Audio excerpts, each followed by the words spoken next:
Self respect یہ ہے کہ انسان دکھوں میں پس رہا ہو لیکن کسی پر اپنے دکھوں کا اظہار نہ کرے، بلکہ دوسروں پر یہ ظاہر کرے کہ میں بڑے سکھ میں ہوں۔ انسان بھوکا ہو لیکن کسی سے اپنے اس فاقہ مستی کا ذکر نہ کرے، انسانی وقار کے خلاف ہے یہ بات۔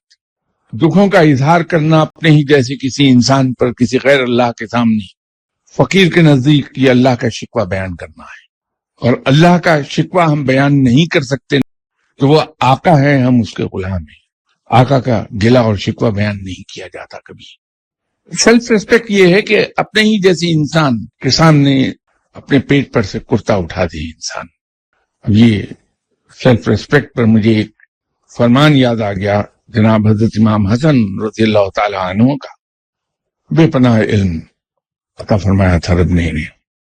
آپ نے فرمایا کہ کسی شخص نے آپ کے سامنے دست سوال دراز کر کے اپنے سیلف ریسپیکٹ کا جنازہ نکال دیا ہے، لیکن آپ اس کو انکار کر کے اپنی سیلف ریسپیکٹ کو مجروح نہ کیجیے، کچھ نہ کچھ اس کے ہاتھ پر رکھ دیں۔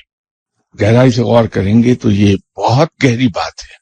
انسان کی عظمت کے خلاف ہے کہ اس کے سامنے اس جیسا کوئی بندہ ہاتھ پھیلا رہا ہے، اپنی عزت نفس کا خیال نہیں رکھا، لیکن ہم جب انکار کریں گے تو ہم بھی اسی سطح پر اتر جائیں گے۔